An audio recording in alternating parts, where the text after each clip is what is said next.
According to reports, Nigel Farage is now most likely to win the next election and enter number 10, according to bookies. Farage also seems to be getting a tamer response by the mainstream press, and he's recently brought on multimillionaire Nick Candy as reform treasurer to back his campaign. So is this really the people's revolution, as Nigel likes to call it, or is it actually Nigel Farage being accepted by the globalist mainstream to continue on with the dictates of yesteryear? A good way to break this down is to compare Nigel Farage to his biggest competitor, that is, Keir Starmer. First of all, let's look at both of their reputations.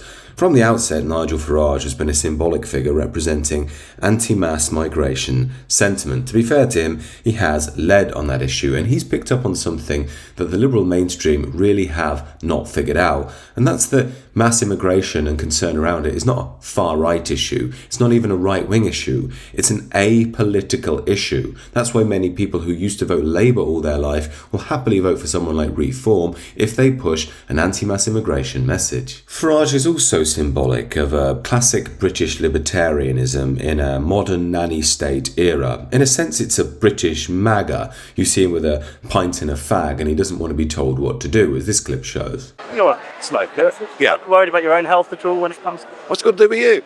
Right, What's it got to do with you? I mean, we make our own choices. Now, whatever you think of Farage, it is refreshing to hear a politician talk like a human being. It's simple, it's effective, and what he's saying is true. It also plays into his other core dimension as a politician, and that's his image as being outside the establishment. Now, it's questionable as to whether that's true in an economic sense, but it's definitely true in a cultural sense. He does represent something outside of the PC liberal bubble of Westminster. Collectively, it means Farage can do something most politicians can't, and that's genuinely connect with the public. He passes the pint test, as I call it. That means you can imagine having a pint with him in a pub and it being relatively entertaining and smooth going. Can you imagine having a pint with someone like Jeremy Corbyn? First of all, he probably wouldn't even drink a pint, he'd have green tea. And second to that, he'd want to leave as soon as he hears an edgy joke or something. Now, before he was Prime Minister, Keir Starmer had a bit of that energy. I don't think people particularly liked him or hated him, and that's because he represented, well,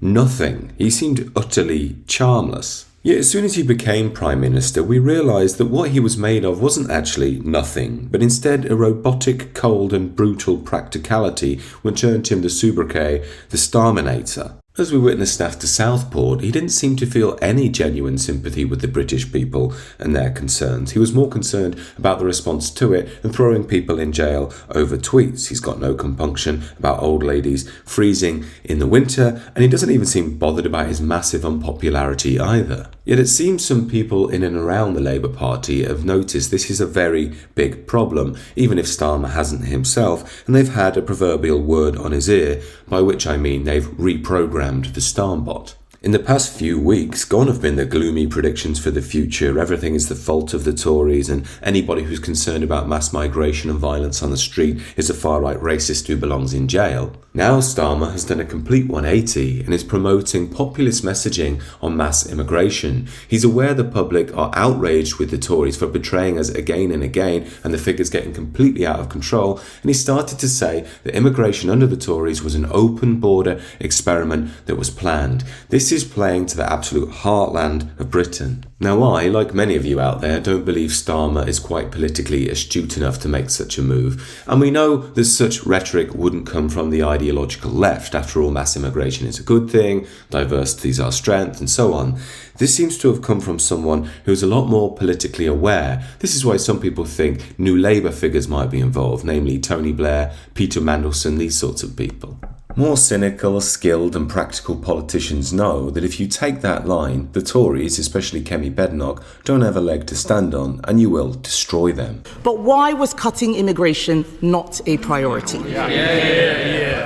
Speaker, I'm glad she now wants to talk about immigration. Last week she said she didn't, and for good reason, because the previous government presided over record high levels of immigration. The figures just a few weeks ago, nearly 1 million on net migration. That is unprecedented.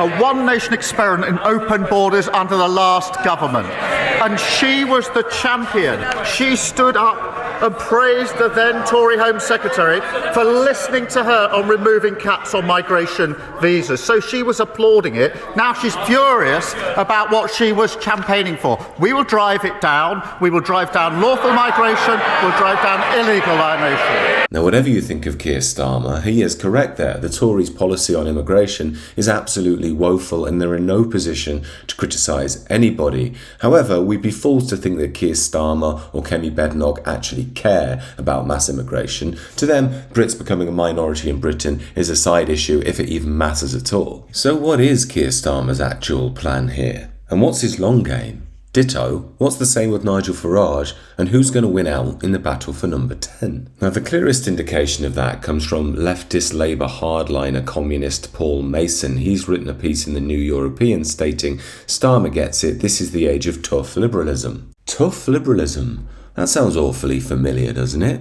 Where have I heard that before? Well, if we go back 10 years, we can find a speech by David Cameron in which he spoke about how state multiculturalism had failed. He said in that speech, we need a lot less of the passive tolerance of recent years and much more active, muscular liberalism. Now, I remember when Cameron made that speech, and the leftist types, of course, called it racist and evil, but what we're really seeing here is Keir Starmer doing what we always thought he would do in the long run. That is, he's taking on the messaging of the uni party once more. He's now saying things to try and play up to and appease the concerns of the British people because he can tell he'll be destroyed in the next election if he doesn't. His only concern is, can he keep the lefty wackos on board? And judging by this piece by Paul Mason, it looks like he can, simply because the leftists hate the right. It doesn't matter what actually happens, they just want the right to be destroyed. In essence, we're back to liberal authoritarianism, rational centrism, which should be called rat centrism in reality. The mission is to contain the public and push on with the globalist project. But can Farage swoop in and save the day, taking on globalist liberalism and creating a new future for the UK?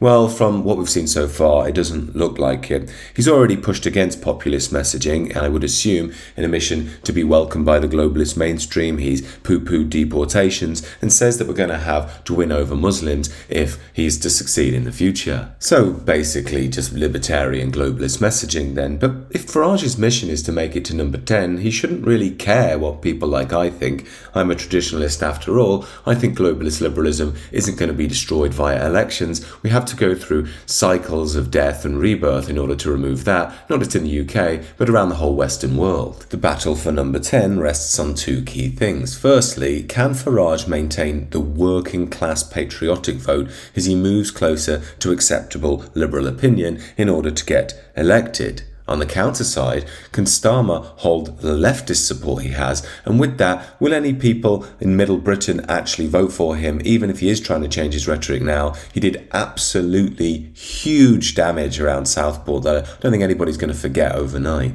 Another ace that Nigel Farage may have up his sleeve is when Kemi Badenoch inevitably fails to win support en masse, he might be able to make some deal or coalition with the Tories, which would be a surefire way to number 10. Of course, I personally prefer Nigel Farage to win. I think that would give us more time. However, I don't really see this as a battle for Britain. I think globalist liberalism will win out whoever wins in the long run. However, I don't fear the decline in Britain or the Western world. I think it needs to happen so we can be reborn and start again, however messy that process will be in the short term. These are just my thoughts, however. Do let me know what you think down below, and do consider subscribing to the channel if you're new.